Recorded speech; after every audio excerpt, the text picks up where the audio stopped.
How will you define your gender? Mahirap kasi i-define yung gender eh. Kasi yung LGBT nga, di ba yung simulo niya, bahaghari. So, mahirap talagang ikulong sa isang definition yung gender ng mga LGBT. So, para sa akin, siguro yung gender is kung ano ka, kung paano ka i-define ng lipunan mo, kung paano i-define ng sarili mo. So, para sa akin yun yung ibig sabihin ng gender. Have you ever been discriminated because of your gender? Oo naman, parang kung diskriminasyon, laganap yun eh, lalo na sa aming mga LGBT. Siguro yung pinaka-worst na natatandaan ko nung elementary ako. Siguro grade 2 or grade 3 yun. Yung mga klase ko, parang lagi nila akong ina-isolate. Kasi syempre iba yung kilos ko, malambot akong kumilos. So hindi nila ako sinasali sa mga laro nila. Tapos, hindi na pero actually naging positive yun eventually. Kasi nga dahil hindi nila ako gusto isali sa mga laro nila, nag-focus na lang ako sa academics. Basta yun, hanggang sa naging honor student ako, nakuha ko rin yung respeto nila. Kaya yun, sa mga taong maalipos sa ating mga LGBT, siguro mas mainam na patunayan sa kanila na kaya natin, na we deserve their respect. So yun, yung negative experience na yun, I was able to turn it into positive naman. How and when did you know that you belong to the LGBT community? As early as grade 2 or grade 3, yun nga, katulad nga ng kwento ko kanina, di ba? Ganun kaaga, ipinaramdam sa akin ng lipunan na iba ako.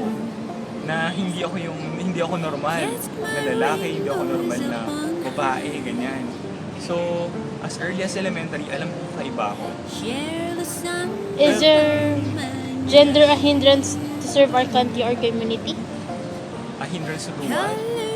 To serve our To serve my country community? or community?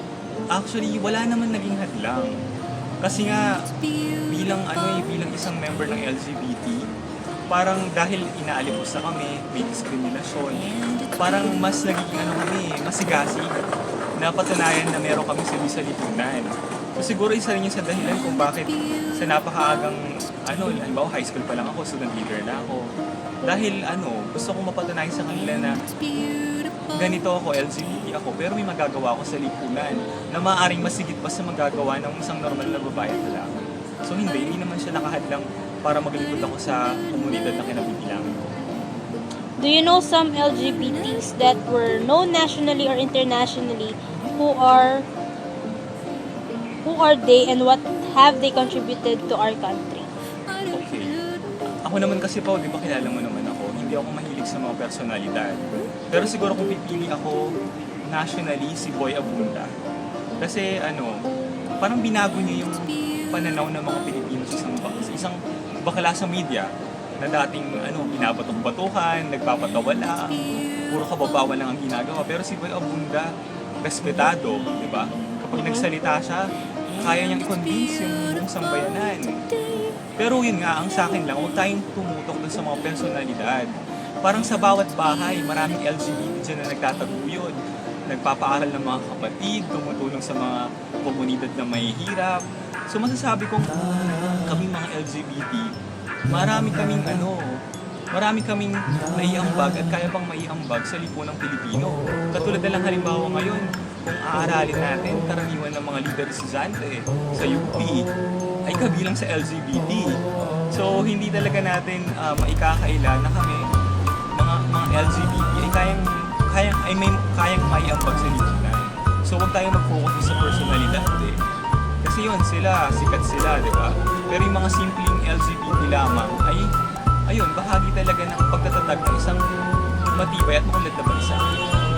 What is your opinion on the current issues in our country that revolve on gender? RH bill, same-sex marriage, transgender being allowed to join pageants for women? Ako medyo konserbatibo pa rin yung pananaw ko sa mga bagay na yan Dahil bilang isang Kristiyano, naniniwala pa rin naman ako na yung kasal, yung matrimonya ng kasal, para pa rin sa babae at lalaki.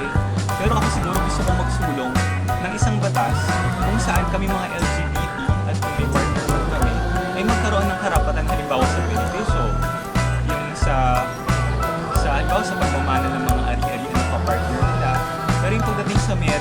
talaga na parang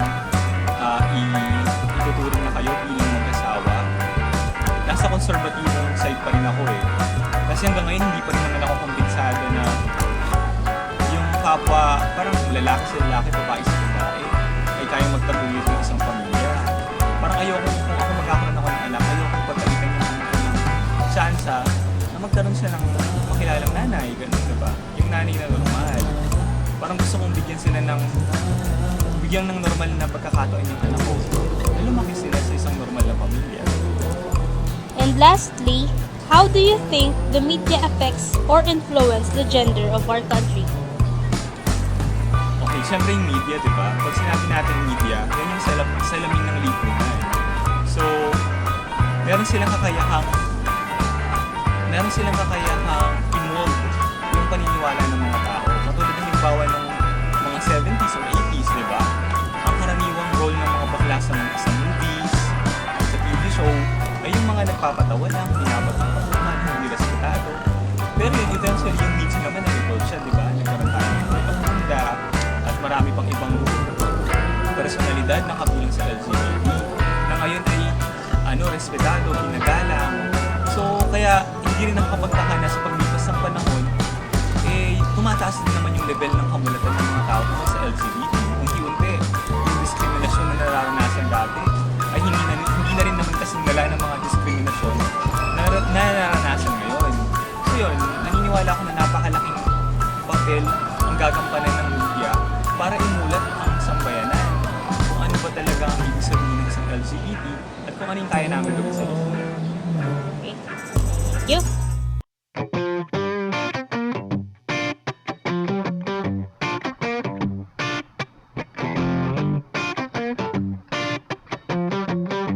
Question number 1. How will you define your gender? I'm gay. So what? I don't see anything wrong with being like this. In the first place, I'm a normal person. I'm a normal individual. Unlike you, unlike everyone else. And I know that I have a purpose in this life. Why God made me this way. I'm not hating myself at all, because this is what God wants me to do. It's not me who chose to be gay. Who wants to be gay in the first place? So, instead of complaining, why not just dwell on what can we do to make our lives better? And to help others, of course. Because I believe that is our purpose. Question number 2. Has there ever been discrimination because of your gender? Yes. Discrimination coming from my family, which makes it more painful. Because I'd rather receive discrimination in public, because these are people I don't recognize. But my family, I'm expecting them to be the source of my strength, and it turned out that they be the source of my anger. But now I'm glad that spring returned. And the people out there who continually discriminating gays and lesbians, well, you guys doesn't really know the meaning of the word professionalism. Sometimes even the most educated people are making fun of gays and lesbians, as if these people are ill, which is sort of communicable speech. You guys don't even know the meaning of the word respect. Hey, you're the one who will become gay. And let's say I'm gay. And I'm going to become gay. Have you ever imagined how are you going to act? How are you going to act? How are you going to take this? People, you should really know that gays are lesbians are the same as you are. If it happens to your daughter, how are you going to take this? How are you going to react? I know people doesn't care simply because most of us doesn't even have a great opinion out there.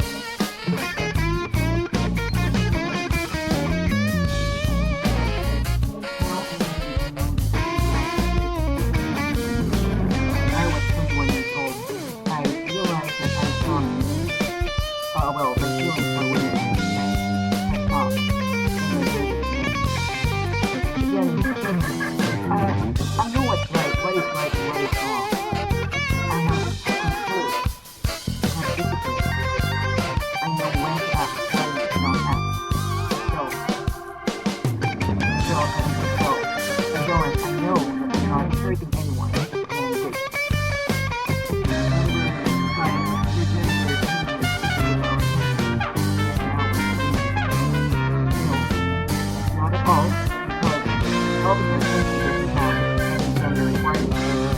doesn't matter what is your sexual preference. Doesn't matter what is your social status. What matters is your heart, your willingness to help, and your love. If your intention is to leave, then you may do so. But I am looking for evidence.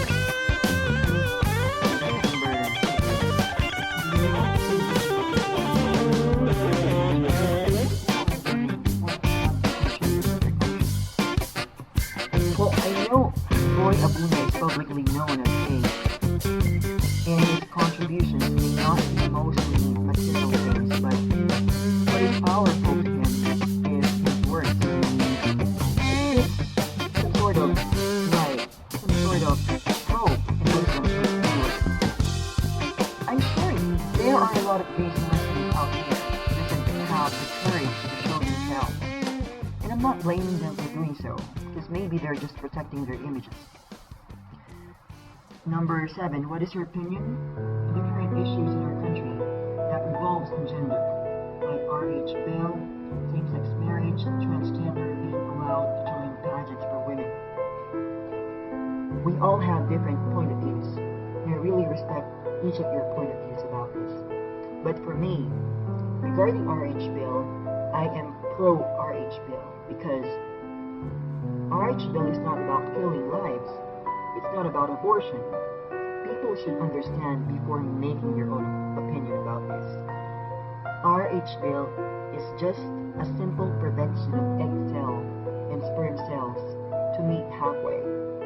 Because when these two cells doesn't meet halfway, it's not yet considered as life. And this is suggested not to confuse the public, but for the betterment of our country, for the betterment of our economy, and for the betterment of the health of women. Because men tend to abuse the weakness of women in terms of this issue, and that is why the mortality rate is booming. And the reason why, well, I think, in my opinion, the reason why we're having a difficult time about this issue, or the reason why we're having a difficult time moving forward, is because people hate change. Well, change is what's needed in order to grow. Regarding same-sex marriage, yes, although it's not really recognized by many. Because if you think if you can be forever and you love each other, then go on. Regarding transgender joining pageants for women, no. Because that's the reason why there is a pageant made especially for transgender. And that is not to isolate gays with negative impression, but that is to be equal. I believe that is called Miss International Crane in Thailand. But if it's like Miss Universe, Miss International, World, I think these pageants has to have a contestant who is naturally born a woman. Expressing ourselves is fine, but with a certain limits. Number 8, how do you think media affects or influences the gender in our country? Media is a very powerful tool for communication. It can even cross boundaries, and the information can travel unbelievably faster. It affects or influences our gender in so many ways, with advantages and disadvantages.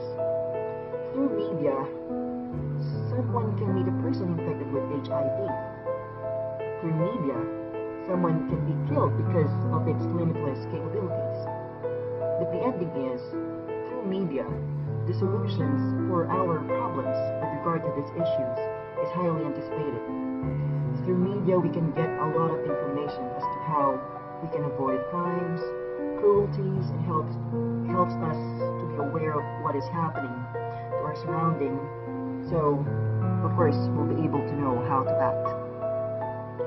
So those are my answers, and like what I've said to my colleague, answering these questions is really tough. These questions have to be answered by someone with a brave heart. Somehow, I am brave, but with certain limits. So these are my answers. Ano ang full name niya? Apollo Pictures. Apollo Pictures. Taga saan po kayo? Never easy. So, paano po kayo napunta dito sa Makati? Bali, nung time na nagpunta ako dito, yung mga seminar, yung mga semi-seminar, ni Reyes, nag-stay na ako dito na ako. So, paano niyo po ba masasabi na kasama kayo sa LGBTQ?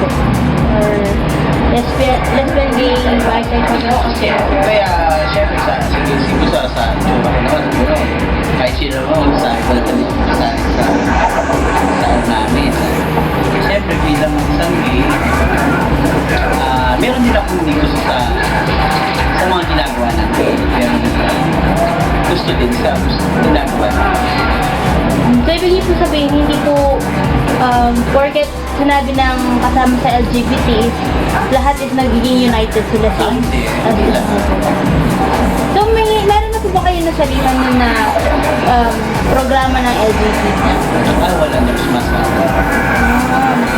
Pero, paano po ninyo pwedeng ipaliwatig na meron po kayong parang suporta sa LGBT? Yung katulad nung halimbawa, merong katulad yung mga, kasi ako bawal din sa akin yung kinakasal na babae sa lalaki. Ayoko din yun. Yung ang inaano ko lang, pagka naging kasabi lang nila, pagka yung time na yung tama, minamali naman lang na. So, ibig sabihin po ninyo is meron pa rin po kayong limitasyon sa mga... Oo, meron. Katulad ng pagkakasal, yun.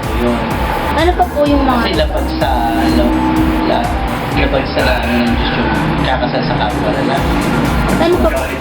Ay yung mga pumapatol sa yung masyado obvious na mga batang-bata less tsaka So, dati po kayo nagtatrabaho sa private company or government or any work? dati ako sa Nevaisia Capitol ng Nevaisia sa Kabanatuan City. Dati ako sa DSWD. Ako nag-survey sa Bankira, kung dapat bigyan, kung dapat silang puntahan, dapat silang padala ng relief, dapat silang transfer, pwede dapat gawin sila. Kaya lang, that time na mamasawa din ako kasi hinahanap ko talaga yung trabaho ng isang team. Yung passion po. Yung passion. So, ibig niyo po sabihin, before po kayo nagtrabaho is gay na po kayo dun sa... Oo, okay na ako. ano po bali, naranasan niyo po ba na maisang tabi or ma-discriminate sa Hindi pa trabaho naman, niyo? kasi ano ko matulungin ako sa tao, kaya hindi ako naagat.